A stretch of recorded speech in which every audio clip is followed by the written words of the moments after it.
باطل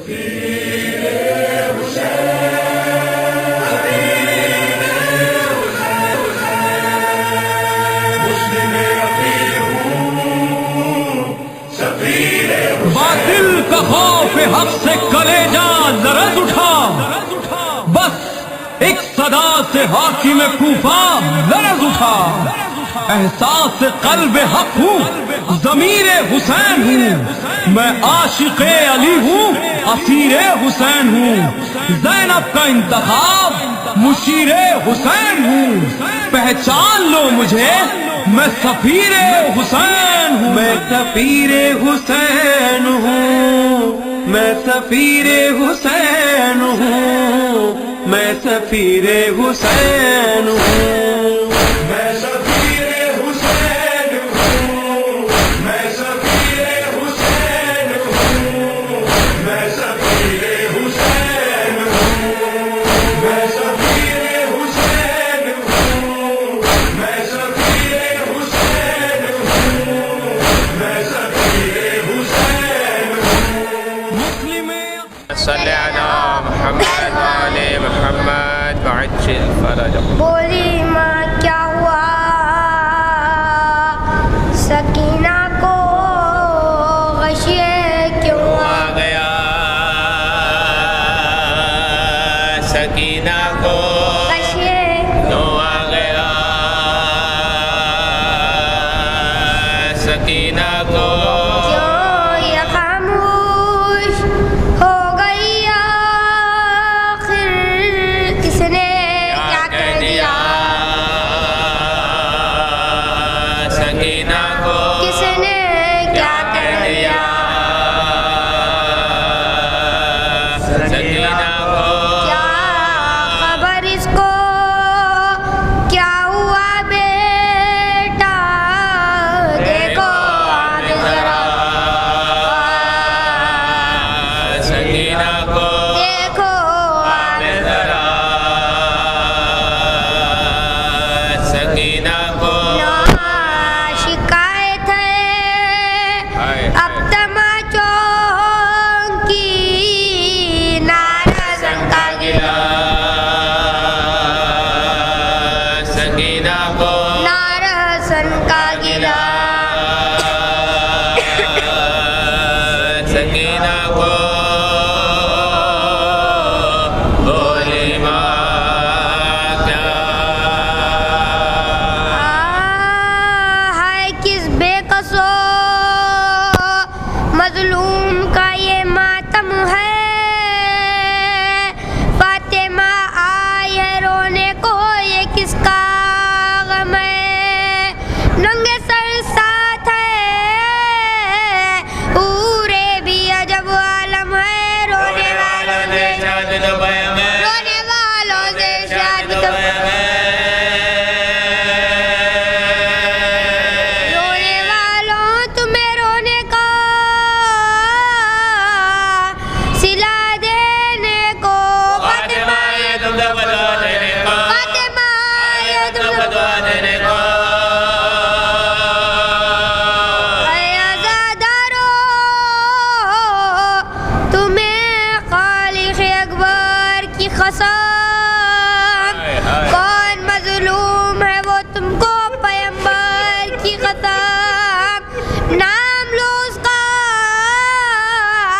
زبان سے تمہیں حیدر کی قسم بے زبان سے بے زبان بے زبان حضری والے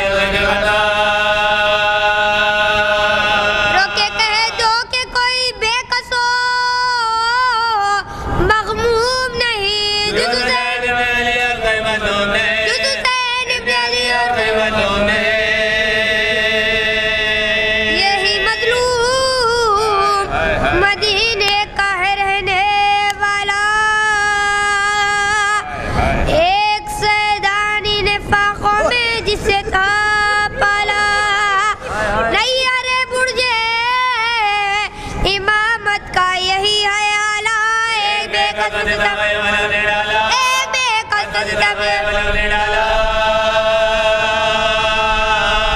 صبح سے عصر تلک گھر کو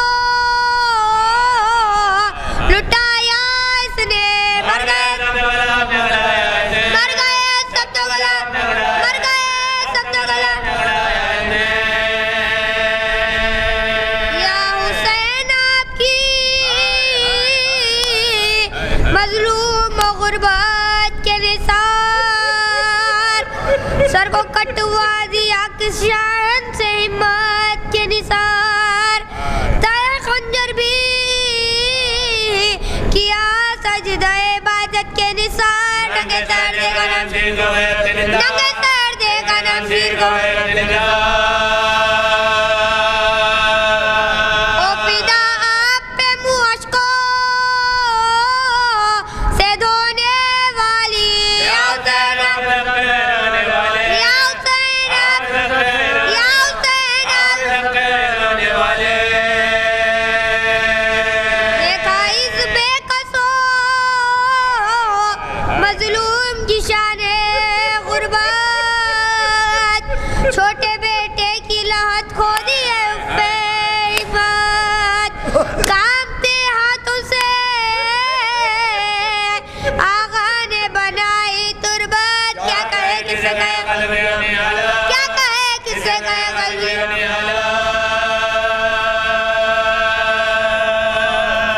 چاند کو اپنے تئے خاک چھپایا ہے بھی اصلیوں والے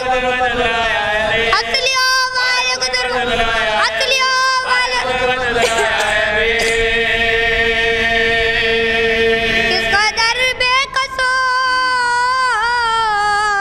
مجبور تھا یہ شاہ غریب، نہ کفن چھوٹے سے سید کو ہوا اس کو نصیب، سر کو کٹوائے ہوئے سوتے ہیں سب اس کے حبیب، پیاسے تھی جب روز پیاسے تھی جب روز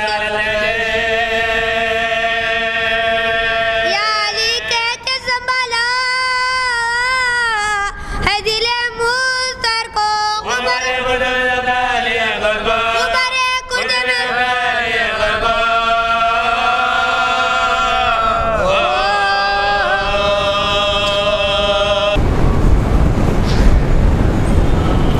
کدن اللهم صل على محمد وعلى آل محمد وعجل فرجهم والعنانا مجھے مطلوب ہوگا جام لینا جب بھی کوثر کا سلام ایسا پڑھوں گا دل بھرائے گا پیمبر، سلام ایسا پڑھوں گا دل بھرائے گا پیمبر، زمین کربلا کیا پوچھنا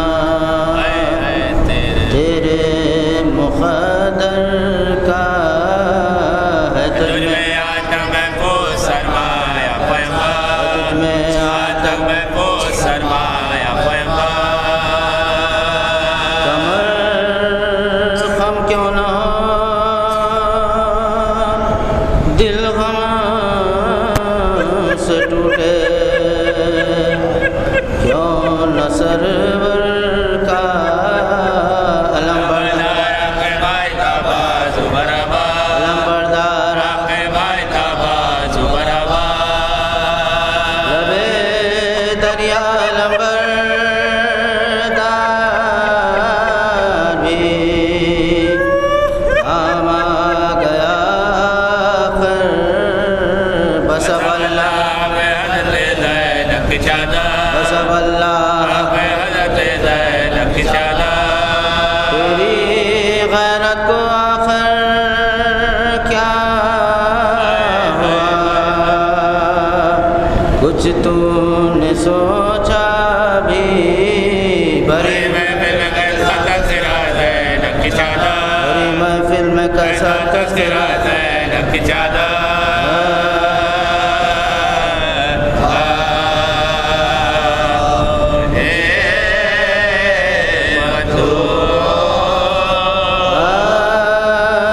جب گرے رن میں با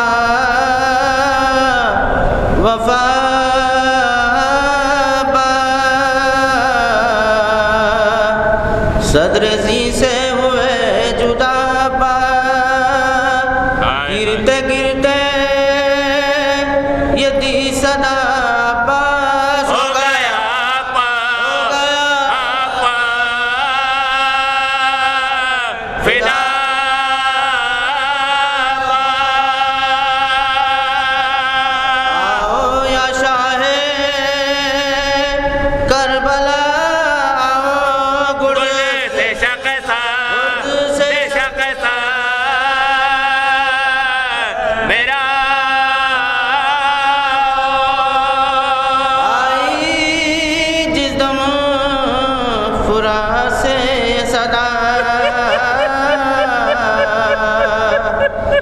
سن کے بےتاب ہو گئے مولا علی اکبر نے باپ سے یہ کہا چلیے بابا پکارتے ہیں چچا کہہ کے اکبر بشو روشن چلے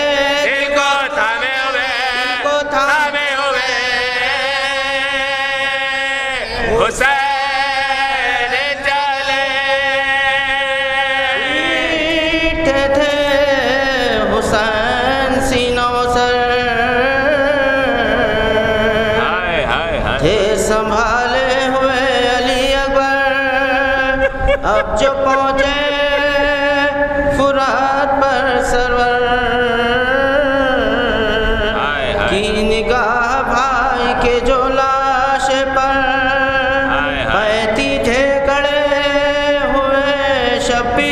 دل بھر آیا تو رو دیے شام میں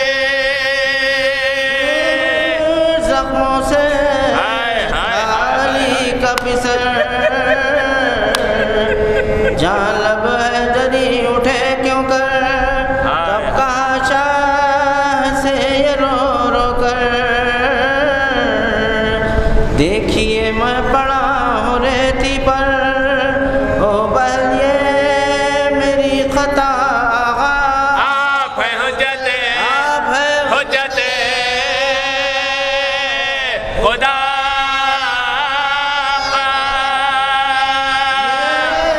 وصیت ہے آپ سے آقا خیمگاہ میں نہ لاش لے جانا ہوگا سو بیویوں کا حال برا روئے گی مجھ کو ثانیہ ذرا میرا مدفن یہی مدام رہے حشر تک بجے غلام رہے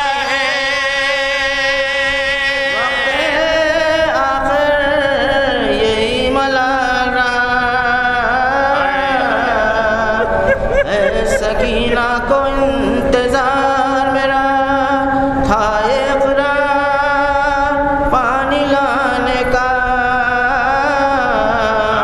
میں پڑا ہوں یہاں لبے دریا کہتی ہوں گی اب آئیں گے امو ہم کو پانی ملا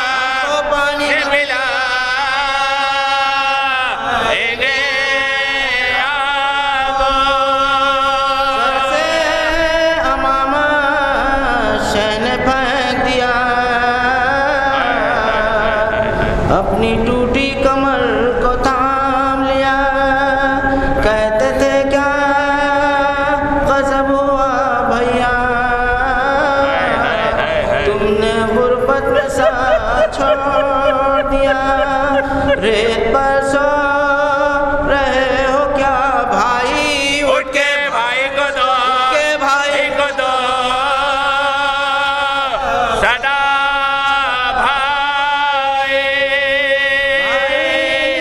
قدم جو سامنے نکلا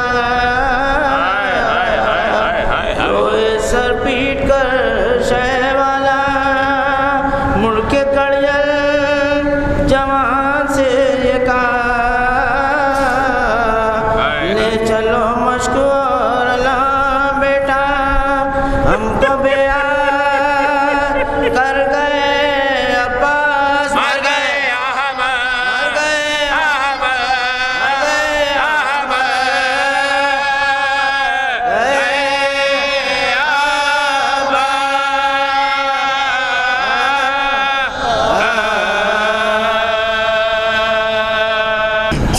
سلوات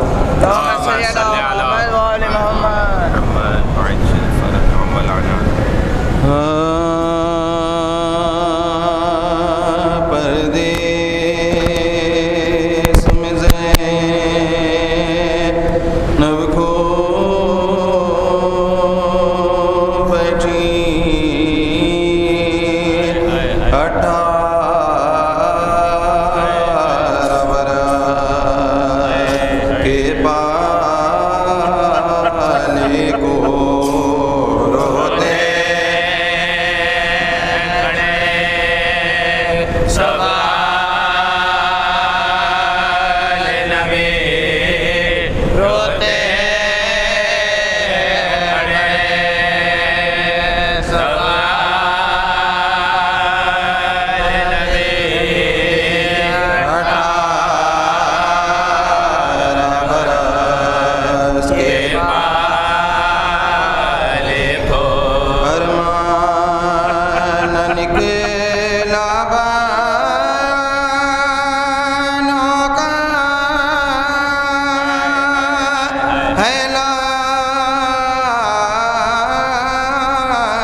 کروں کسے میں گلا خدمت عوض کچھ بھی نہ ملا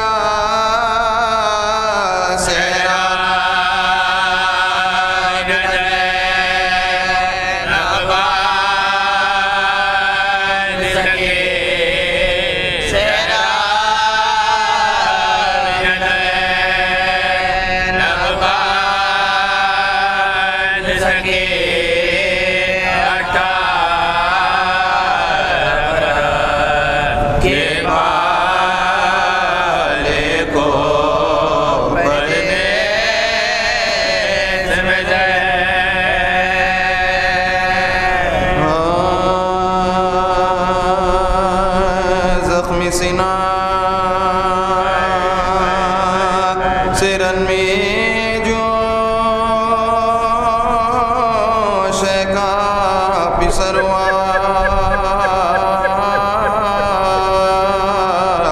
ہر سمت سے نہیں ہر ایک حملہ ور ہوا ترکون میں مرقع خیر البشر ہوا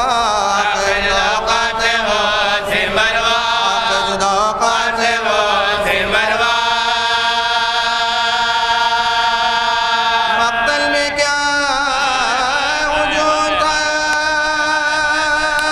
اس نورین پر پروانے گئے رہتے چراغ پروانے گئے رہتے چراغ گرنا تھا بس کے سر پہ لگا گرز ہے ستار یوں جھکے کہ ہوتے ہیں سجدے میں جیسے رکھ دی گلے پشیس نے شمشیر تیدا تلوار پڑ گئے بلے قلا تلوار پڑ گئے بلے قلا تلوار پڑ گئے بلے قلا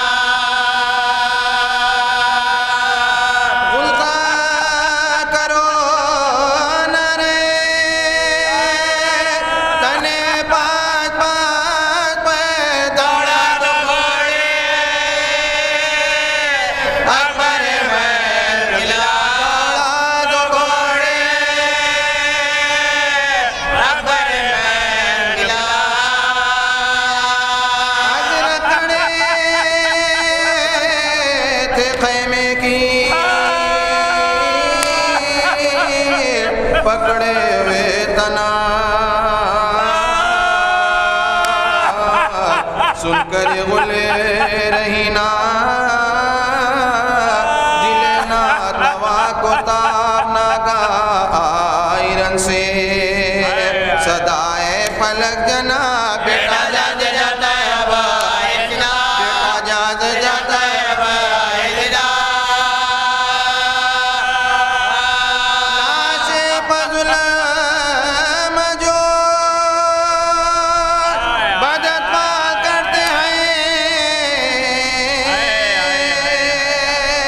گھوڑوں سے لیکن ہمیں پامال کرتے ہیں سن کر یہ استغاثے فرزند خوش قصار سید نے آہ کی کے ہلال سے ذوالجلال کھولے جناب فاطمہ کی بیٹیوں نے بال بانو پکاری کرتا ہے لکھلا بانو پکاری کرتا ہے لکھلا بانو پکاری کرتا ہے لکھلا اے پسر سے کون سی ماد بچھڑ گئی صاحب بتاؤ کیا میرے بات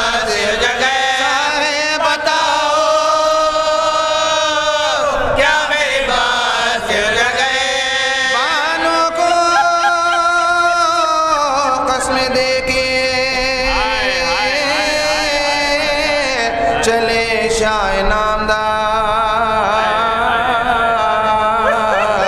وہ پیاس اور وہ دھوپ صدمہ وہ اس طرح دل تھا الٹ پلٹ تو کلیجہ تھا بے قرار اٹھتے تھے زمین پگے تیرے بابا اٹھتے تھے زمین پگے تیرے بابا اٹھتے تھے زمین پگے تیرے بابا چلاتے تھے سبھی پیغمبر ہم آتے ہیں گھبرائیو نہ اہل اکبر ہم آتے ہیں آؤں کدھر کو اہل اکبر جواب دو آؤں کدھر کو اہل اکبر جواب دو چلا رہی ہے دڑی پماد جواب دو چلا رہی ہے دڑی پماد جواب دو اکبر برائے خالق اکبر جواب دو بیٹا جواب دو میرے دل جواب دو بیٹا جواب دو میرے دل جواب دو گرتے ہیں ہم ثواب کا ہاتھوں سے کام لو بیٹا ضعیف باپ کے بازو کو تھام لو دشمن کو بھی نہ بیٹے کا لاشا خدا دکھا حضرت زمیں پر گر کے پکارے کہ ہائے ہائے زندہ رہے یہ بھی جوایوں جہاں سے جائے اللہ تیروں کے پاک ہے میرا مقام اللہ تیروں کے پاک ہے میرا مقام چاہے جگر کے زخم سے تم بے قرار ہو زخم تمہارے چھاتے بابا حضرت کہتے تھے کہ جلا خلق بدا حضرت کہتے تھے کہ جلا خلق بدا اتنی زمائن کے خدا میرے بدا اتنی زمائن کے خدا میرے بدا کی جو آئی تھا لیا سے جگر لڑائی گرد ایسے کہ قدم بسا لڑائی گرد ایسے کہ قدم بسا آباد کر لٹا سے والا کے سامنے بیٹے کا دا نکل گیا باپ کے ساتھ بیٹے کا دا نکل گیا باپ کے ساتھ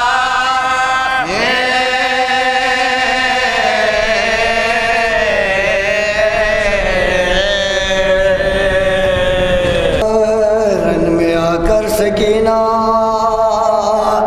پکاری گھر چلو بھائی مہندی لگا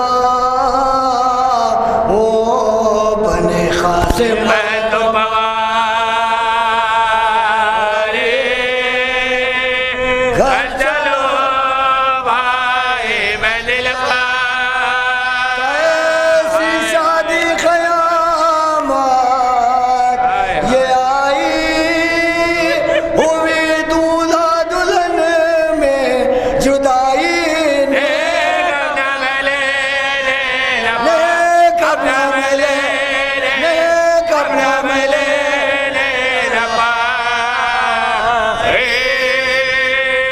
گھر چلو بھائی میں دل کا بھائی کیا جلدی گھر سے سدھارے رسم پورے ہوئے نا ہمارے منتظر براتے منتظر منتظر براتے تمہارے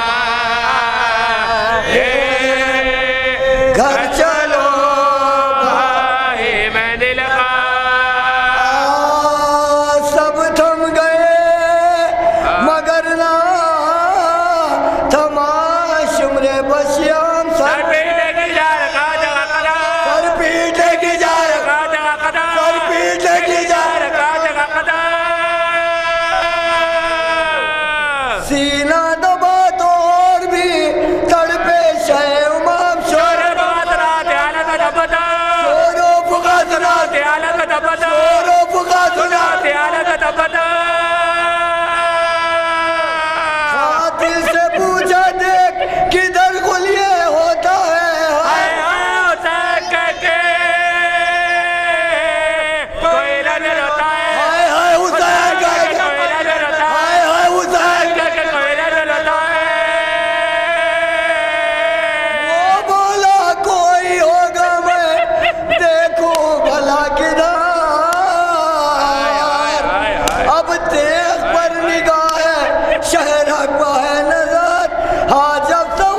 بسم اللہ الرحمن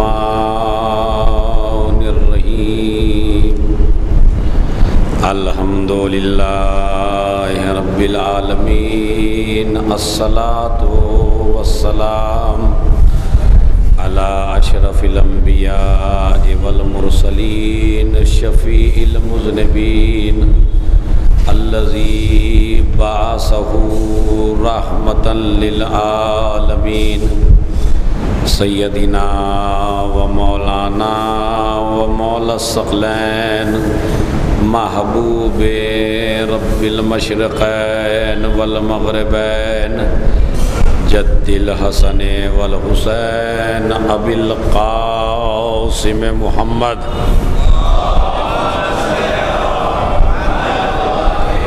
وعلی اہل بیتہ الطیبین الطاہرین المعصومین المظلومین الذین اذهب اللہ عنہم الرجس وطہرہم تطہیرا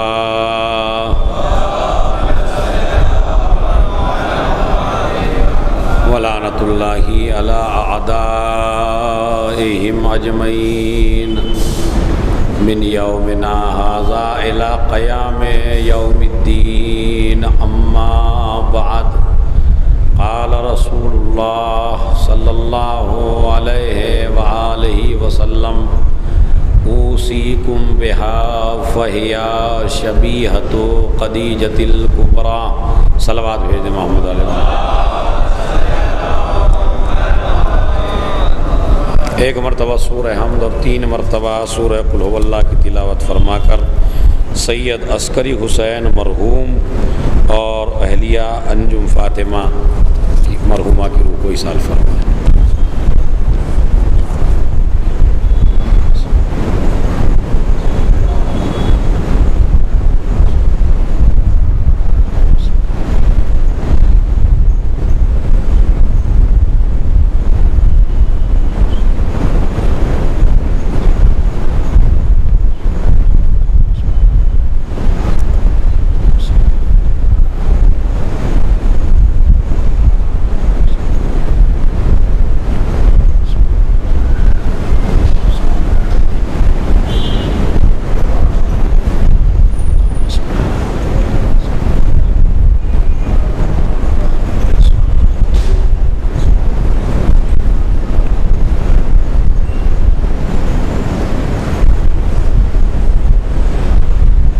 صلوات پڑھیں محمد علیہ۔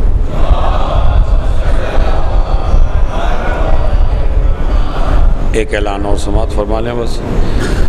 مجلس اعزاز سید الشہداء 10 صفر 7:30 بجے شام بیت القائم پرانی حویلی مجلس کو خطاب کو فرمائیں گے مولانا سید محسن رضا زیدی صاحب قبلہ چشم برا فرزند محسن کرمالی۔ صلوات پڑھیں محمد علیہ محمد۔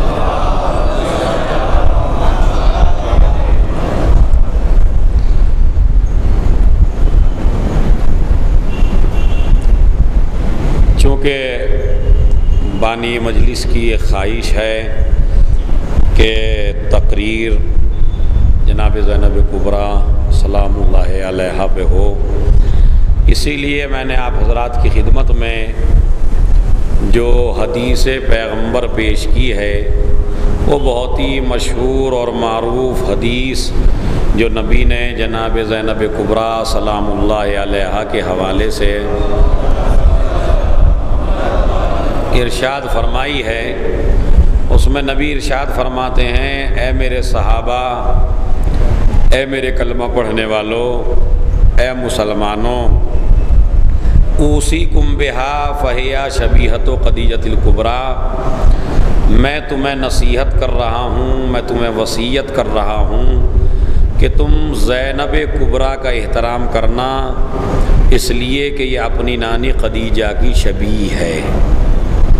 لہذا جناب زینب کے احترام کے لیے تمام صحابہ کے درمیان میں اور مسلمانوں کے درمیان میں اور کلمہ پڑھنے والوں کے درمیان میں پیغمبر اکرم نے اعلان کیا کہ تم اس کا احترام کرنا، اس لیے کہ یہ اپنی نانی خدیجہ کی شبیہ ہے۔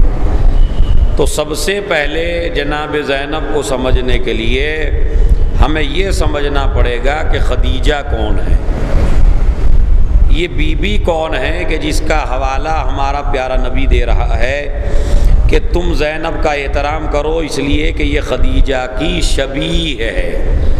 اور جس طرح خدیجہ کو بھول جانے والا شریف انسان نہیں ہے، اسی طرح زینب کے احسان کو بھول جانے والا بھی شریف انسان نہیں ہو سکتا۔ اس لیے کہ شرافت کا تقاضا یہ ہے کہ آپ جس کا مال کھائیے کبھی اس سے غداری نہ کیجیے، یہ شرافت کا تقاضا ہے۔ اور یہ شرافت کا تقاضا کسی بھی مذہب سے تعلق نہیں رکھتا، بلکہ ہر مذہب میں یہ بات پائی جاتی ہے کہ اگر آپ نے کسی کا کھایا ہے یا آپ پر کسی نے احسان کیا ہے تو چاہے وہ مسلمان ہو یا ہندو ہو یا کافر ہو یا منافق ہو یا مشرک ہو یا دہریہ ہو، کوئی بھی ہو، اگر کسی نے آپ کے اوپر احسان کیا ہے تو آپ کے لیے ضروری ہے کہ آپ اس کے احسان کو فراموش نہ کریں۔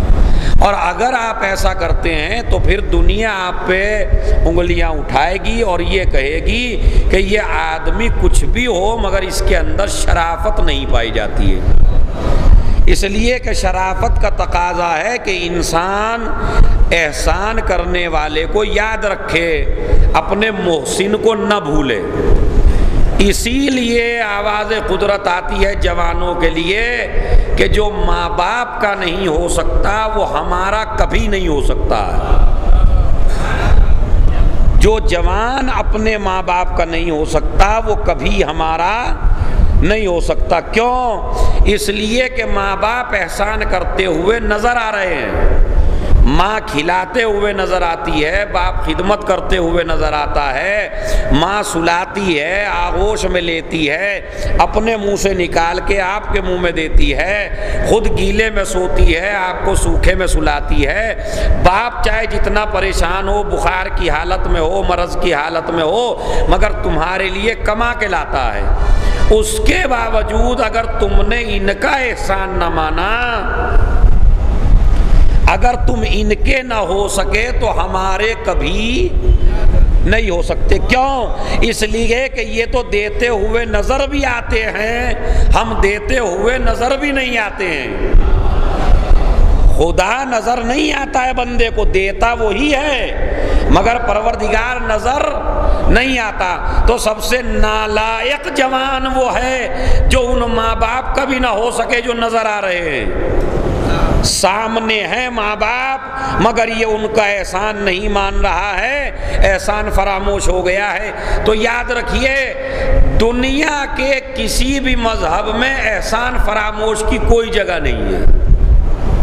جو احسان نہیں مانتا اس کی شریعت میں کوئی جگہ نہیں ہے۔ اب جناب زینب کبریٰ سلام اللہ علیہ کے لیے کیا کہا؟ زینب کا احترام کرو اس لیے کہ یہ خدیجہ کی شبیہ ہے۔ تو خدیجہ نے کیا کیا ہے؟ کہا خدیجہ نے یہ کیا ہے کہ اگر خدیجہ نہ ہوتی تو آج کوئی مسلمان نہ ہوتا، اگر خدیجہ نہ ہوتی تو آج کوئی کلمہ پڑھنے والا نہ ہوتا، اگر خدیجہ نہ ہوتی تو آج لا الہ الا اللہ کہنے والا نہیں ہوتا۔ اس لیے کہ جب لوگ کفر سے اسلام کی طرف آتے تھے اور مسلمان ہو جایا کرتے تھے تو ماں کہتی تھی میرا تجھ سے کوئی رشتہ نہیں، باپ کہتا تھا میرا تجھ سے کوئی رشتہ نہیں، خاندان اسے گھر سے نکال دیا کرتا تھا۔ اب یہ مسلمان بیچارہ جو جوان مسلمان ہوا یہ کہاں جائے؟ باپ نے بھی چھوڑ دیا، بیٹے نے بھی چھوڑ دیا، بیوی نے بھی چھوڑ دیا۔ ایسا ہوا ابتدا اسلام میں، فرض کیجئے ایک خاندان ہے اس کا بیٹا مسلمان ہو گیا تو باپ نے کہا میرے گھر سے نکل جا، ماں نے کہا بیٹا یا تو تم دوبارہ پلٹ آؤ اسی مذہب کی طرف ورنہ نکل جاؤ یہاں سے، بھائیوں نے کہا ہم تمہیں کھانے نہیں دیں گے بیٹھ کے۔ تو یہ مسلمان بیچارہ نیا نیا مسلمان جائے کہاں؟ ماں نے نکال دیا، باپ نے نکال دیا، رشتہ داروں نے نکال دیا، خاندان نے نکال دیا۔ تو ایسے جو نئے نئے مسلمان تھے انہیں شروع میں پریشانیاں ہوتی تھیں اور یہ آپ کو مجھے بہت زیادہ سمجھانے کی ضرورت نہیں ہے. اگر آج اس دنیا میں جبکہ دنیا اتنی ترقی کر گئی, اگر کوئی شیعہ ہو جائے, پتہ اتنی ترقی یافتہ دور میں بھی شیعہ ہو جائے کوئی, تو بتائیے خاندان چھوڑ دیتا یا نہیں چھوڑ دیتا؟ بھائی تم نے ہماری ذلت کرا دی, دوسرا مذہب اختیار کر لیا, شیعت کو اختیار کر لیا, اور سب سے بڑی بے وقوفی ہم شیعہ کرتے ہیں. وہ کیا کہ ہم اسے زبان سے تو دعوت دیتے ہیں تو ہمارا ہے, لیکن سہارا دینے کو کوئی تیار نہیں ہے. خدا کی قسم اگر آپ اپنے بیٹوں سے ان کی بیٹیوں کی شادی کرتے تو نہ جانے آج دائرہ اسلام میں کتنے آ جاتے. لیکن ہم اپنی ناک پر ہمارے بال نہ آنے پائے, ہم کیوں ساتھ دیں؟ ارے تو نیا پہلے ہندو تھا اب مسلمان ہوا ہے, بولا ہم کیسے؟ تو یہ بتائیے جب آپ دامن میں جگہ نہیں دیں گے تو وہ کہاں جائے؟ آپ دامن میں جگہ نہیں دے رہے ہیں, رشتہ داروں نے اسے ویسے چھوڑ دیا ہے. تو میں بتانا یہ چاہتا ہوں مذہب بدلنا کوئی آسان چیز نہیں ہوتی. حد یہ ہے کہ سب سے پیارا رشتہ ہوتا ہے باپ اور بیٹے کا, لیکن باپ بھی بیٹے کو چھوڑ دیتا ہے مذہب کی وجہ سے کہ تم نے دوسرے کا مذہب کیوں اختیار کیا. بھائی اسی لیے ہم حضرت ابو طالب کے ایمان پر سب سے بڑی دلیل یہ دیتے ہیں کہ ابتدائے آدم سے لے کے قیامت تک ہم نے یہ قانون دیکھا, اگر بیٹے کا دین اور ہو, باپ کا دین اور ہو, تو باپ بیٹے کو گھر سے نکال دیتا ہے, مگر ابو طالب نے نہ علی کو گھر سے نکالا نہ قطع تعلق کیا. صلوات بھیج محمد علیہ وسلم.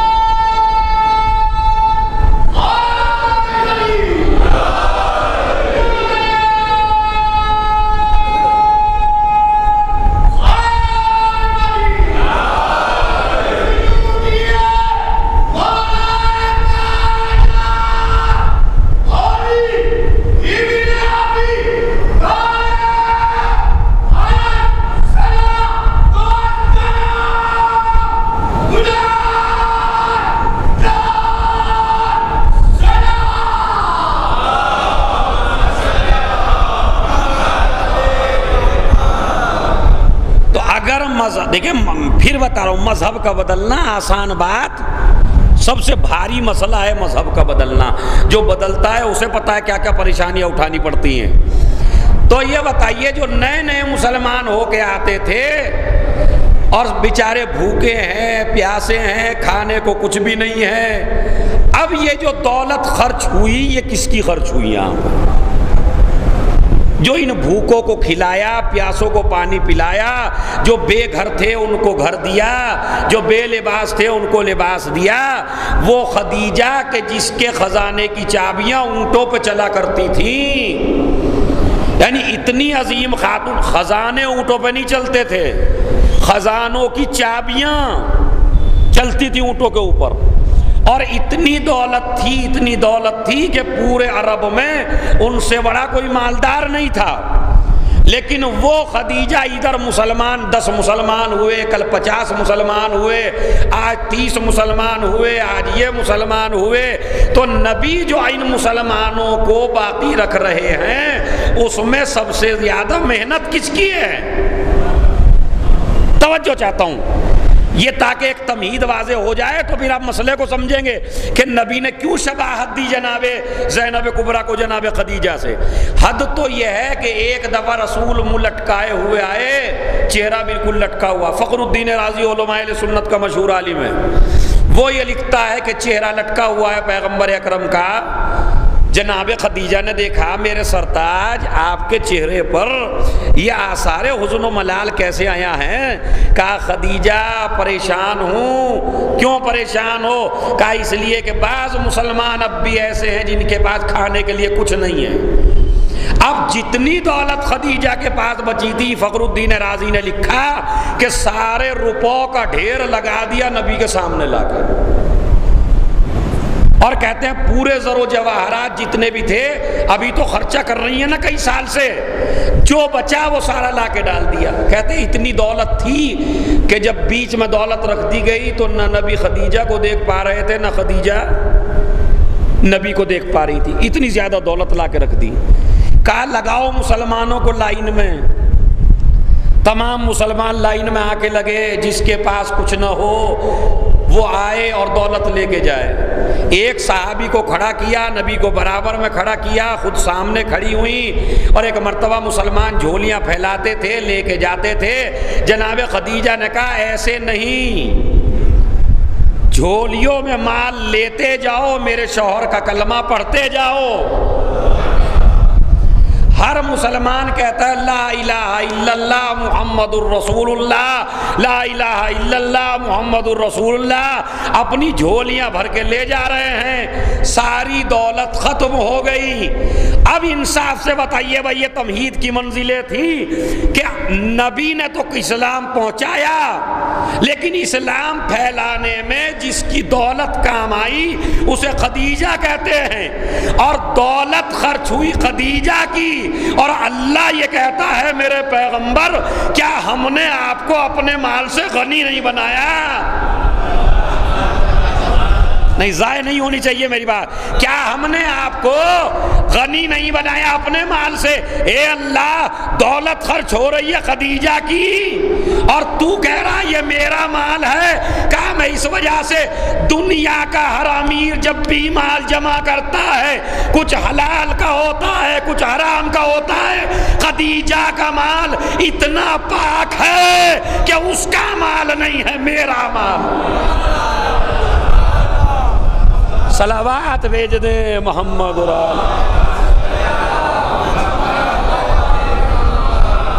ایک اور صلوات پڑھیے بآواز بلند۔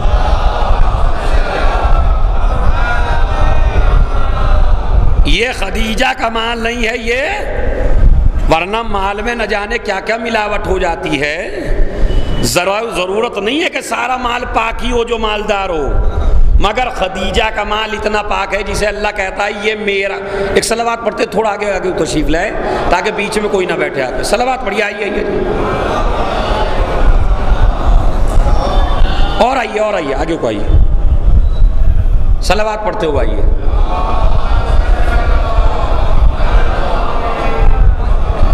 سنیے عزیز، تو یہ اگر آپ اس تمہید کو سمجھ گئے تو اب میں آگے کا جملہ کہوں کہ یہ جو سارے مسلمان اسلام پہ رہے یہ دولت خدیجہ کا اثر تھا، ورنہ کوئی بھی آدمی مسلمان باقی نہ رہتا اگر دولت خدیجہ نہ ہوتی۔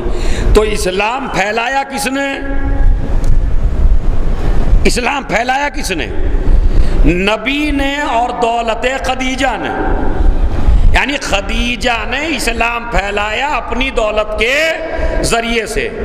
تو سب سے پہلا احسان مسلمان کی گردن پر جو آج اپنے گھر میں بیٹھ کے کلمہ پڑھتا ہے تو اس کی محسنہ کون ہے؟ یہ آپ لا الہ الا اللہ کہہ کے خوش ہو رہے جنت میں چلے جائیں گے، محمد رسول اللہ کہہ کے خوش ہو رہے جنت میں چلے جائیں گے، تو یہ بتاؤ یہ کلمے کو باقی کس نے رکھا ہے؟ خدیجہ نے تو رکھا۔ اچھا، ایک ہوتا ہے تحریک کا چلانا اور ایک ہوتا ہے تحریک کا بچانا۔ تحریک کا چلانا بڑا آسان ہے، آپ نے ایک مدرسہ کھولا، بڑا آسان ہے، لیکن کمال کی بات یہ ہے جب یہ آخر تک رہے۔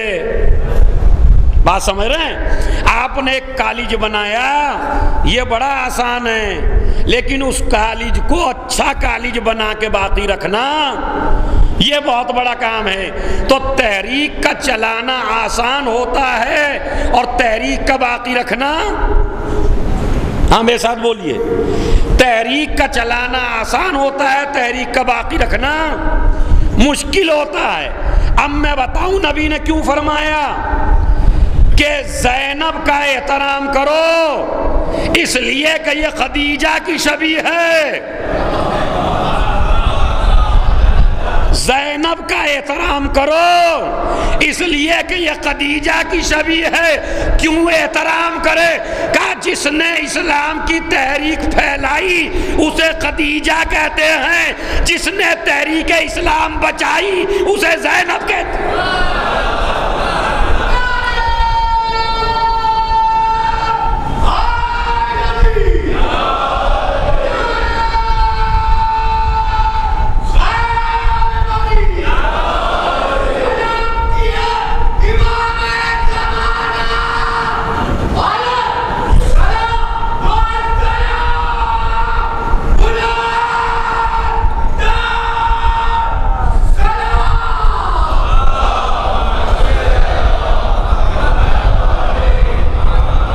سنیے جس نے تحریک چلائی اسے خدیجہ کہتے ہیں، اور جس نے تحریک بچائی اسے زینب کبریٰ کہتے ہیں۔ جب بات آ گئی تو اور کہتا چلوں، دیکھیں یہ جو تحریک ہے اسلام کی اور عزاداری کی، یہ بتائیے جب آدمی کوئی بنیاد ڈالتا ہے تو کہاں سے ڈالتا ہے؟ کسی بھی چیز کی بنیاد آپ ایک مدرسہ بنانا چاہتے ہیں تو کہاں بنائیں گے؟ جہاں مخالف ہوں یا جہاں چاہنے والے ہوں؟ آپ بولیں گے تو میں پڑھوں گا آگے، چونکہ ایک درس ہے، ایک لیکچر ہے شہزادی کے اوپر، تاکہ ایک ایک بات واضح ہو جائے شہزادی کی۔ کہ یہ بتائیے مجھے آپ کہ کوئی بھی تحریک آپ چلائیں گے تو کہاں سے چلائیں گے؟ جہاں دشمن زیادہ ہوں یا جہاں بالکل دشمن نہ ہو؟ وہیں سے تو چلائیں گے۔ اچھا، مگر عزاداری وہ تحریک ہے کہ جس کی بنیاد زینب نے شروع ہی وہاں سے کی ہے کہ جہاں مٹنے کا زیادہ امکان تھا۔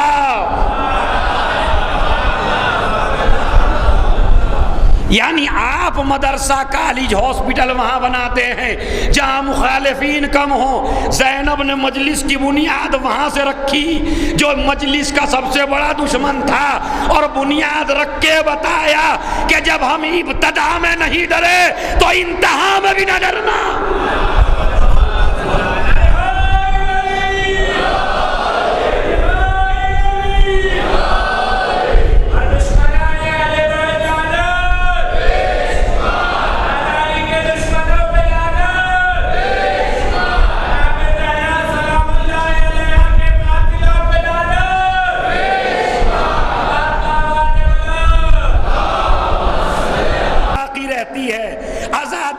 وہ تحریک ہے جو چلانے والوں کو باقی رکھتی ہے۔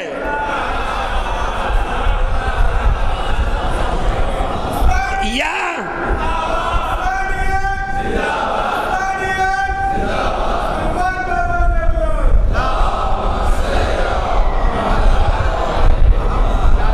بات سمجھ رہے ہیں؟ ہم عزاداری ہماری وجہ سے باقی نہیں ہے، ہم عزاداری کی وجہ سے باقی ہیں۔ اور اگر یقین نہ آئے تو چھوڑ کے دیکھ لو، اگر ایک دن میں زمانہ نہ مٹا دے۔ اب میں بتاؤں عزاداری کا سب سے بڑا معجزہ کیا ہے؟ آپ 10 آدمی مجلس میں آ کے بیٹھ جائیے تو دنیا بڑے بڑے اجتماع سے نہیں ڈرتی، بڑے بڑے لشکروں سے نہیں ڈرتی، بڑے بڑے اسٹیج سے نہیں ڈرتی، لیکن جہاں 4 آدمی مجلس کرنے بیٹھ گئے ان سے ڈرنے لگی، اس لیے کہ یہ ہوتے 4 ہیں دکھائی کروڑ دیتے ہیں۔ اللہ تعداد کو زیادہ دکھاتا ہے۔ آپ نے محرم میں ایسے ایسے لوگ دیکھے ہوں گے خود حیدرآباد میں جنہیں سال میں کبھی نہیں دیکھا، ہوتا یا نہیں ہوتا؟ ارے بھائی یہ کہاں سے نکل کے آ گئے؟ ایسا لگا جیسے آسمانوں سے بھی آ رہے ہیں، زمین سے بھی آ رہے ہیں، ادھر سے بھی آ رہے ہیں، ادھر سے بھی آ رہے ہیں۔ اب تو سمجھو عزاداری تمہاری محتاج نہیں ہے، اللہ اتنے ملائکہ پیدا کر دیتا ہے آسمان سے جو عزاداری ہے سید الشہداء مناتے، چونکہ بنیاد زینب نے رکھی ہے، مین وجہ اس کی ہے۔ تو زینب کا احترام کرو، اس لیے کہ زینب نے تم پہ احسان کیا ہے، اور احسان یہ کیا ہے کہ دین کو بچا کے لائی ہے زینب۔ اب بتائیے کتنا احسان ہونا چاہیے، مند ہونا چاہیے مسلمان کو. کائنات کے جملہ سنیے گا میرا، اور جملہ سن کے داد مجھے نہیں چاہیے، دعا چاہیے کہ کائنات کے ذرے ذرے کے اوپر احترام زینب واجب ہے. ہر وہ چیز جو سانس لے رہی ہے اس پہ احترام زینب واجب ہے. جو بھی چیز باقی ہے اس پہ احسان زینب ہے. کیوں؟ اس لیے کہ دیکھیں کائنات کی روح ہے امام. اگر امام ایک لمحہ نہ رہے تو زمین دھس جائے. تو کائنات کی روح ہے امام، اور امام کو بچانے والی ہے زینب. تو امام کو بھی بچایا، امامت کو بھی بچایا، حسین کو بھی بچایا، حسینیت کو بھی بچایا، اور ایک ایسی تحریک دے دی آپ کو کہ جس سے ہمیشہ اسلام زندہ رہے گا. اسی کمبہ میں تمہیں نصیحت کر رہا ہوں، زینب کا احترام کرو، اس لیے کہ خدیجۃ الکبریٰ کی شبیہ ہے. جب شہزادی دنیا میں آئیں تو رسول گھر پہ نہیں تھے. ادھر آغوش زہرا میں بچی ہے، 2 دن ہو گئے نام نہیں رکھا. آپ یہ بتائیے جب آپ کے یہاں بچہ ہوتا ہے تو کس کے پاس جاتے ہیں نام رکھوانے کے لیے؟ بڑا مولوی ہو، عالم دین ہو، اچھا ہو، پڑھا لکھا ہو، شعور والا ہو، اسی کے پاس تو جاتے ہیں بھائی ہمارے بچے کا نام رکھ دیجئے. مگر یہاں حسن امام ہیں، حسین امام ہیں، علی امام ہیں، زہرا خاتون جنت ہیں، مگر بچی کا نام کوئی بھی نہیں رکھ رہا ہے. یہ بتائیے اس سے بڑے کائنات نے دیکھے کہیں؟ جتنے بڑے آدمی فاطمہ کے گھر میں ہیں ایسے تو عرش نے بھی نہیں دیکھے. تم نے تو کیا، کسی نے نہیں دیکھے اتنے بڑے. سارے جنت کے سردار، حسن سردار، حسین سردار، علی سردار، زہرا خاتون جنت ہے یا نہیں ہے؟ تو کتنے بڑے عالم ہیں حسین، مگر نام نہیں رکھا. کتنے بڑے عالم ہیں حسن، مگر نام نہیں رکھا. دیکھیں یہ جو آل محمد کے تذکرے ہیں یہ اس لیے ہیں تاکہ آپ کی صحیح تربیت ہو سکے. سمجھ رہے ہیں؟ خالی یہ سننے سنانے کے لیے نہیں ہے کہ میں نے پڑھ دیا آپ نے داد دے دی، نہیں. یہ ہوتی ہے تربیت کے لیے کہ ان کا ذکر سنو، اپنے دل میں اتارو، اور پھر ایسا ہی کرنے کی کوشش کرو، تبھی تو کامیاب ہو گیا. آپ سن کے نہیں جانا ہے بلکہ جو وہ کہہ رہے ہیں اس پر ہمیں عمل کرنا ہے. تو آپ سنیے بات، حسین عالم ہے، نہیں رکھا. کیوں نہیں رکھا؟ اس لیے کہ آل محمد کے گھر کا قانون ہے جب بڑا موجود ہو تو چھوٹا نہیں بولتا. اس مجلس کا میں نے سب سے قیمتی جملہ کہا ہے آپ حضرات کی خدمت میں. آج یہ جملہ آپ کی سمجھ میں نہیں آئے گا، چونکہ ہمیں تو عادت ہو گئی ہے بزرگوں کی بے عزتی کرنے کی، ہمیں تو عادت ہو گئی ہے بزرگوں کے سامنے بولنے کی. باپ چپ ہے بیٹا بول رہا ہے، بزرگ چپ ہے چھوٹا بڑھ بڑھ کے بول رہا ہے. یہ تہذیب کہاں چلی گئی؟ آل محمد کے چاہنے والوں، آل محمد کی تہذیب کو نہ بھلانا کبھی بھی. کیا حسین نام رکھ سکتے ہیں مگر کیوں نہیں رکھا؟ اس لیے کہ حسن بڑے ہیں وہ موجود ہیں. حسن نے نام کیوں نہیں رکھا بہن کا؟ اس لیے کہ ماں فاطمہ بڑی ہیں وہ موجود ہیں، یہ نہیں رکھ سکتے. جناب زہرا نے کیوں نہیں رکھا؟ اس لیے کہ امام علی موجود ہیں، امام علی نے بھی نہیں رکھا چونکہ کائنات کا رسول موجود ہے. ورنہ ایک ایک آدمی، ایک ایک انسان جو ہے، ایک ایک شخصیت جو ہے سب سے بڑی ہے زہرا کے گھر میں، مگر نام نہیں رکھا. رسول آئے بچی کو لیا، کیا نام رکھا؟ کہ نہیں رکھا. کیوں نہیں رکھا؟ انہوں نے ان کے احترام میں، انہوں نے ان کے احترام میں، انہوں نے ان کے احترام میں. آپ سب سے بڑے ہیں تو آپ نام رکھیے. کہا اگر میں سب سے بڑا ہوتا تو میں رکھتا، لیکن میرا بھی کوئی بڑا ہے.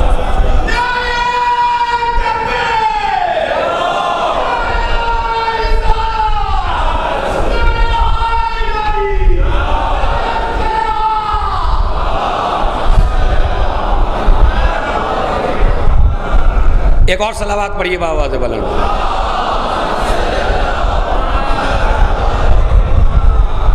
سن رہے عزیزو، حسن نے نام نہیں رکھا، حسین نے نہیں رکھا. اب آپ کو پتہ چلے گا اس مجلس سے کہ زینب کا نام رکھا کس نے. کسی مخلوق نے نہیں رکھا، نہ حسن نے، نہ حسین نے، نہ علی نے، نہ جناب زہرا نے. رسول نے کیا کہا؟ مجھ سے بھی کوئی بڑا ہے. ابھی یہ بات کہی تھی، فنزل جبرائیل، جبرائیل امین نازل ہوئے. ان اللہ یقرئک السلام، اللہ تمہیں سلام کہلوا رہا ہے، اور یہ کہہ رہا ہے سماہ اللہ زینبا، اس بچی کا نام زینب رکھو، اس لیے کہ اللہ نے اس بچی کا نام زینب رکھا. اللہ نے اس بچی کا نام نہیں، میرے ساتھ، اللہ نے اس بچی کا نام زینب رکھا. اچھا یہ تھا کہاں؟ فَكَتَبْنَاهَا فِي اللَّوْحِ الْمَحْفُوظ، ہم نے اس بچی کا نام پہلے ہی سے لوح محفوظ پہ لکھ رکھا تھا.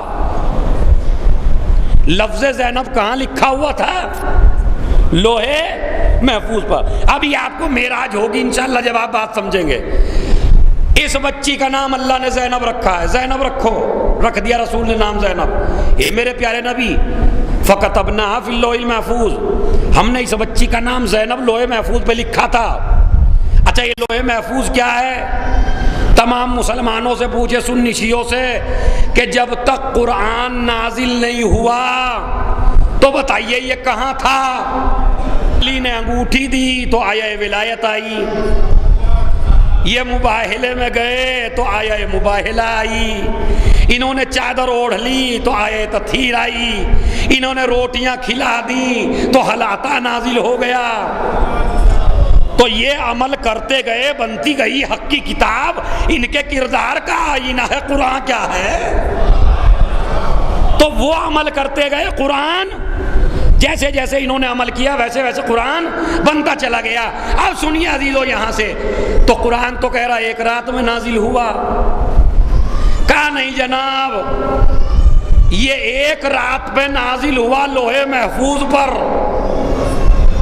جو تفصیل لکھی گئی کہ قرآن نازل ہوا ایک رات میں لوح محفوظ پر، اور آسمان سے زمین والوں کو ملا 23 سال میں، ورنہ اس کے علاوہ کوئی حل نہیں ہے.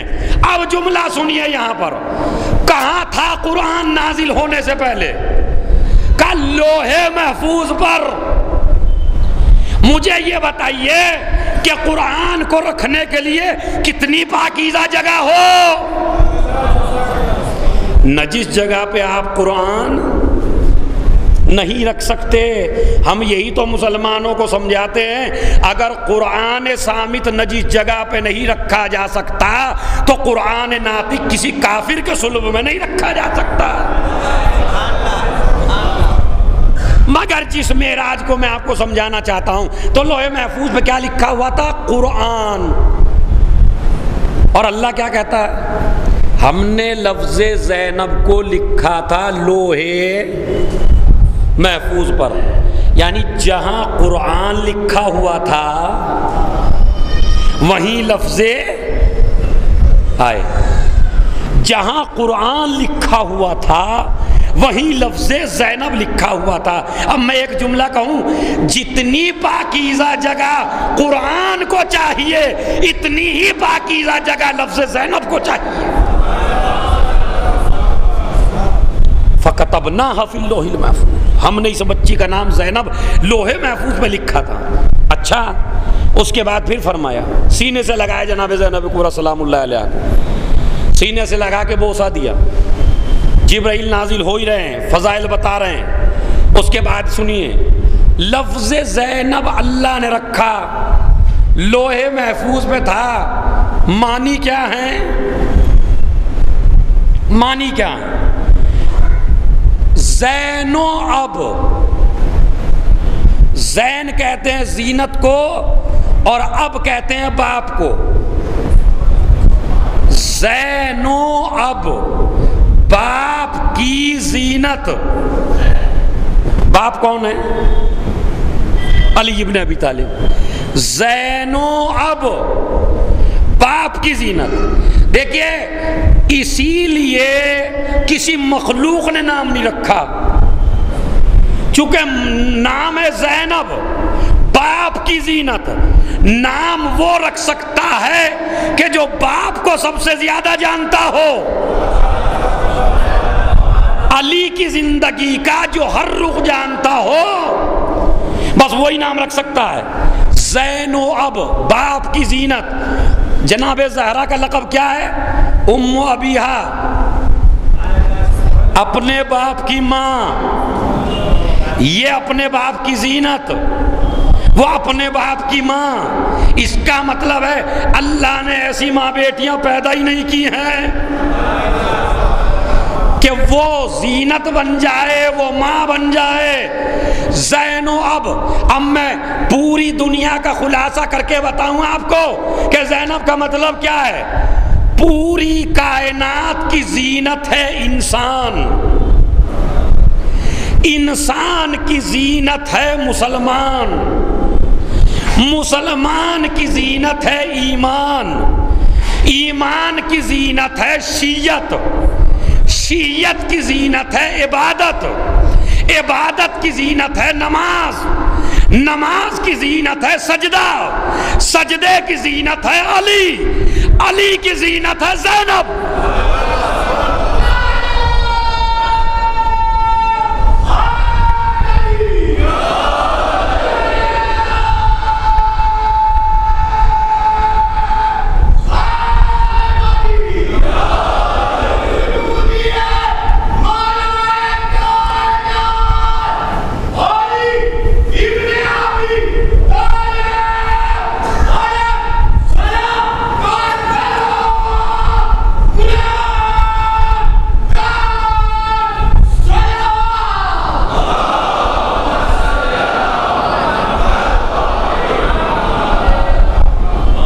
سمجھ رہے؟ تو پوری کائنات کی زینت ہے علی، اور علی کی زینت ہے زینب کبریٰ سلام اللہ علیہا. یہی وجہ ہے کہ ایک دفعہ حسین ابن علی قرآن پڑھ رہے ہیں، فدخلت علیہ شقیقۃ الحسین. ابھی قرآن پڑھ رہے تھے کہ جناب زینب کبریٰ حجاب میں داخل ہوئی بہن کے پاس. کہتے ہیں فقام لہا اجلال لہا. حسین ابن علی قرآن کو سینے سے لگا کے زینب کے احترام کے لیے کھڑے ہو گئے. کتنا بڑا درجہ ہے. قرآن کو بند کیا، سینے سے لگایا اور احترام کے لیے کھڑے ہو گئے. پوری دنیا میں صرف 2 شخصیتیں ایسی ہیں جن کے لیے معصوم کھڑا ہوا. جب فاطمہ آتی ہیں تو رسول کھڑے ہوتے ہیں. جب زینب آتی ہیں تو حسین کھڑے ہوتے ہیں. یعنی کسی بھی شخصیت کا احترام معصوم نے کھڑے ہو کے نہیں کیا. یا جناب زینب کا ہے یا جناب زہرا کا، اس کے علاوہ مجھے آپ کہیں نہیں دکھا سکتے. ادھر فاطمہ آتی ہیں رسول کھڑے ہو جاتے ہیں، اور ادھر زینب آتی ہیں حسین کھڑے ہو گئے. اچھا قرآن کو ساتھ میں لیا. قرآن صامت گود میں ہے، قرآن ناطق احترام کے لیے کھڑا ہو رہا ہے. اب میں ایک جملہ کہوں، زینب اس کردار مجسم کا نام ہے کہ جس کی تعظیم ایک ہی وقت میں قرآن صامت بھی کرتا ہے، قرآن ناطق بھی کرتا ہے. کھڑے ہو گئے احترام کے لیے تاکہ تمہیں بتائیں زینب کیا ہے. اللہ نے اس وقت تک پیدا نہیں کیا جب تک کہ پنجتن پاک کی تصویر مکمل نہ ہو گئی. زینب کو نہیں بھیجا جب تک. حسن آ گئے، حسین آ گئے، زہرا موجود ہیں، علی موجود ہیں، رسول ہیں. کیوں بھیجا زینب کو آخر میں؟ سنیے، زینب اس کردار کا نام ہے کہ جسے غیر معصوم نے گود میں بھی نہیں کھلایا. کسی غیر معصوم نے گود میں نہیں لیا جناب زینب کو. رسول نے گود میں لیا، رسول معصوم. علی نے گود میں لیا، علی معصوم. حسین نے گود میں لیا، حسین معصوم. حسن نے گود میں کھلایا، حسن معصوم. زہرا نے گود میں لیا، زہرا معصوم. تو پتہ چلا زینب کس کردار کا نام ہے. غیر معصوم نے اسے ہاتھ بھی بچپن میں پلی ہے تو معصوموں نے پالا. پنج وطن پاک نے پالا ہے. اسی وجہ سے زینب نے پنجے تن پاک کی زندگی کو قیامت تک کے لیے محفوظ کر کے بتایا کہ اگر تم پانچوں نے مجھے گود میں کھلایا ہے تو یاد رکھنا میں اپنی ہستی تو مٹا سکتی ہوں مگر نہ نانا کا کلمہ مٹے گا نہ حسینیت مٹ سکتی. 5 معصوموں نے جب حسین پیدا ہوئے ہیں تو گہوارہ جھلانے کے لیے جبرائیل آیا, اور جب زینب پیدا ہوئی ہیں تو زینب کا گہوارہ خود حسین نے جھلایا. بڑی عجیب و غریب روایت. جیسے ہی بچی پیدا ہوئی تو رسول نے رونا شروع کر دیا. روئے تو شہزادی زہرا نے پوچھا, بابا آپ میری بیٹی کو دیکھ کے رو کیوں رہے؟ کہا بیٹی برداشت نہیں کر سکے گی جو اس پہ گزرے گی. کہا بابا کیا؟ کہا اس کے ہاتھوں میں رسن باندھی جائے گی, بے مخنو چادر دیار بدیار پھرایا جائے گا. کبھی کوفے کا دربار, کبھی شام کا بازار, علی کی بیٹی دیار بدیار پھرائی جائے گی. ماں رو رہی ہے بیٹی کے مصائب سن کے. بڑی محبت ہے بھائی اور بہن میں. روایت یہ ہے کہ جب جناب زینب داخل ہوتی تھی نماز میں, نماز پڑھنا چاہتی تھی تو پہلے حسین کا چہرہ دیکھ کے آتی تھی, بعد میں نماز پڑھتی تھی. اور خود شہزادی نے فرمایا بابا میں نے ایسی محبت کسی میں نہیں دیکھی جیسی حسین اور زینب میں ہے. کہا بیٹی کیا؟ کہا بابا جب تک حسین زینب کے پاس رہتے ہیں تو زینب چپ رہتی ہے, لیکن جیسے حسین نظروں سے غائب ہو جائے تو زینب گریہ کرنے لگتی ہے, اور اس وقت تک روتی رہتی ہے جب تک حسین واپس نہ آ جائیں. ایک مرتبہ نبی بتا رہے ہیں ہاں ان کی محبت بڑی عجیب و غریب ہے. تو عزیزو بڑا پیار ہے زینب کو, بڑی محبت ہے جناب زینب کو. لیکن میں ایک جملہ کہنا چاہتا ہوں, چونکہ صاحب مجلس نے کل بھی مجھ سے کہا جناب زینب اور جناب عباس کے بارے میں بولنا, تو بس میں ایک جملہ کہنا چاہتا ہوں. بڑا اعتبار ہے حسین کو زینب کے اوپر, اور ایک بھائی وہ ہے بڑا اعتبار ہے زینب کو عباس کے اوپر. عباس کہ جو حسین کی ڈھارس عباس, بیویوں کی ڈھارس عباس, بچوں کی ڈھارس عباس. بڑا گہرا ربط ہے جناب زینب کبریٰ سے جناب عباس کا. یہی تو وجہ ہے کہ جب قافلہ چلنے لگا مدینے سے تو جناب ام البنین آئی, حسین میرے عباس کو میرے قریب لاؤ. عباس کو قریب لایا گیا, قبر رسول پہ لائیں. لانے کے بعد کہا بیٹا یہ کیا ہے؟ کہا یہ نانا کی قبر ہے.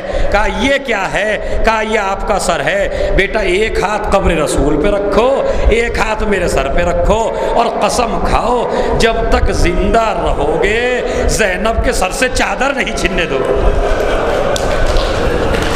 میرے لال قسم کھاؤ. ایک مرتبہ آپ بات کہتے ہیں اماں کیسی باتیں کرتی ہو, ارے جس کے مجھ جیسا بھائی ہو بھلا اس کی چادر کون چھین سکتا ہے. بڑی مان ہے, بڑی ڈھارس ہے عباس, اس لیے کہ جب کربلا میں پہنچ گئے تو دیکھیں کتنا اعتبار ہے. کہا گیا خیمے ہٹا لیجئے, خیمے ہٹا لیجئے. ادھر خیمے ہٹانے کو کہا, حسین نے گردن جھکا لی. ایک مرتبہ عباس نے دیکھا میرے آقا کی گردن جھکی ہے, تلوار نکالی اور نکال کے کہا عباس کے ہوتے ہوئے کس کی مجال ہے جو میرے آقا کے خیمے یہاں سے ہٹا سکے. ایک مرتبہ عباس کے جلال کو دیکھا, حسین نے کچھ نہیں کہا. کیوں؟ اس لیے جب حسن کے جنازے پہ تیر برسے تو یہ کہہ کے سمجھایا تھا مدینہ ہے کربلا نہیں ہے. جب ولید کے دربار میں گئے تھے تو یہ کہا تھا مدینہ ہے کربلا نہیں ہے. لیکن آج کیا کہے عباس سے حسین؟ خیمے میں پہنچے, زینب تیرے غازی کو جلال آ گیا. زینب ذرا عباس کو سمجھا لو. بھائی آپ کیوں نہیں بتاتے ہیں؟ نہیں زینب مجھے شرم آتی ہے. ہر جگہ تو سمجھاتا رہا, یہی کہتا رہا ارے یہ مدینہ ہے کربلا نہیں ہے. زینب اب تو کربلا آ گئی.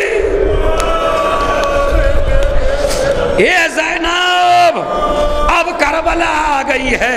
روایت کہتی ہے ایک مرتبہ علی کی بیٹی نے فضہ کو بلایا، فضہ میرے عباس کو میرے قریب لے کے آ اور کہنا شہزادے اگر آنے میں دیر کی تو علی کی بیٹی خیمے سے باہر آ جائے گی.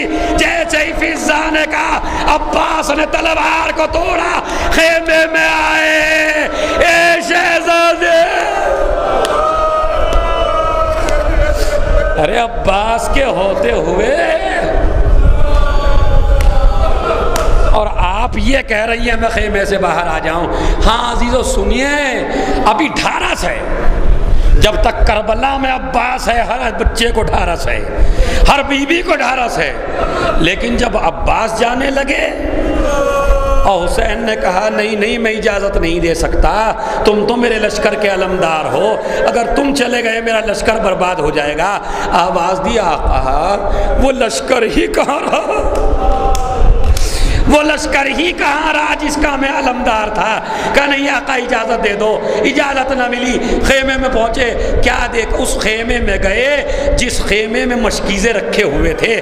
عباس نے جیسے ہی مشکیزوں کو دیکھا، کیا دیکھتے ہیں 20 بچے ننھے ننھے منہ مشکیزوں پہ رکھے ہوئے ہیں. آواز دے رہے ہیں العطا العطا. سکینہ نے مشکیزہ اٹھایا، عباس نے لیا. آقا ارے لڑنے نہیں جاتا، بچوں کی حالت نہیں دیکھی جاتی. جاؤ عباس.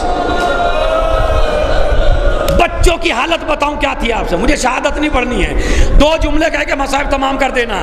لیکن احساس محسوس مرثیہ سناؤں گا خالی حسین ابن علی کا، جو حسین نے مرثیہ پڑھا ہے عباس کی شہادت کے اوپر. سنیے، ایک مرتبہ کہا عباس جاؤ بہن سے اجازت لے لو. گئے خیمے میں، بہن زینب مجھے اجازت دے دیجئے. زینب نے حلقہ لگایا، بیبیوں کو بلایا اور ایک جملہ کہا، بیبیوں آج تک میں تمہارے پردے کی ضامن تھی، لیکن آج کے بعد علی کی بیٹی تمہارے پردے کی ضامن نہیں ہے، اس لیے کہ میرا عباس جا رہا ہے. جب کوئی کہتا تھا زینب کے سر سے چادر چھینی جائے گی تو میں کہا کرتی تھی جس کے عباس جیسا بھائی ہو اس کی چادر کون چھینے گا. لیکن بھیا مجھے یقین ہو گیا، اے بھائی میری چادر چھینی جائے گی. عباس خیمے سے نکلے. اب حسین کا مرثیہ سنو. پہلا جملہ یہاں حیدرآباد میں ماشاءاللہ بڑے بڑے مرثیے سنے جاتے ہیں، مگر حسین کا مرثیہ عباس کے بارے میں سنیے. پہلا مرثیے کا جملہ کہا جب عباس چلے، کیا عباس اگر سمجھ گئے، اسی لیے میں نے آپ کو چپ کیا. پہلے سمجھ لیجئے حسین کی بے کسی. پتہ کیا جملہ کا؟ عباس عباس جا تو رہے ہو، جو آنکھیں سویا کرتی تھی وہ جاگا کرے گی.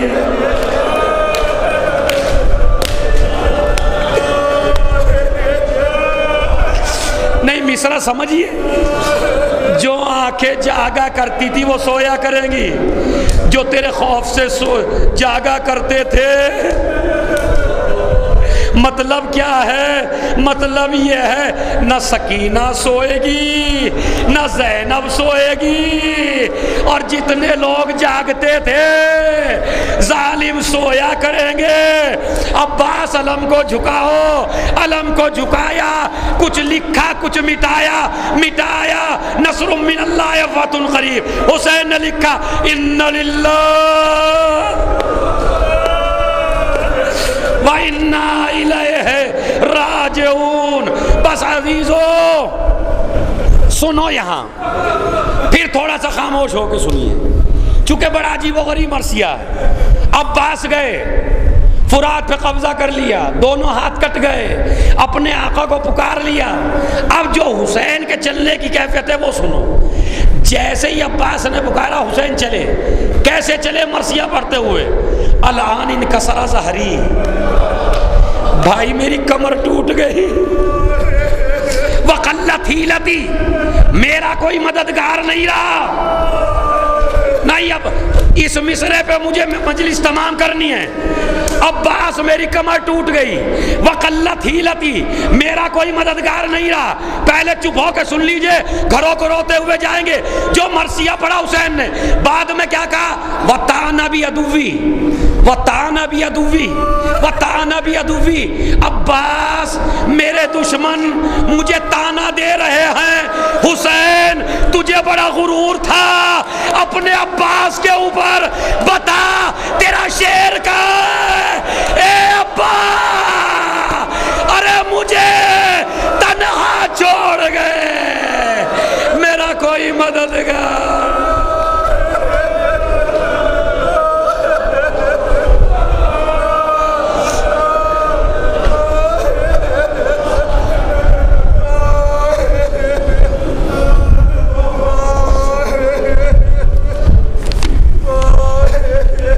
انشاءاللہ مجلس عزائے حسین بتاریخ 9 صفر 7 بجے شام, یعنی کل بتاریخ 9 صفر 7 بجے شام بمقام بیت القائم پرانی حویلی انشاءاللہ ایک مجلس منعقد ہوگی, جس کو میں ہی انشاءاللہ آپ حضرات کی خدمت میں پڑھوں گا. ماتم حسین.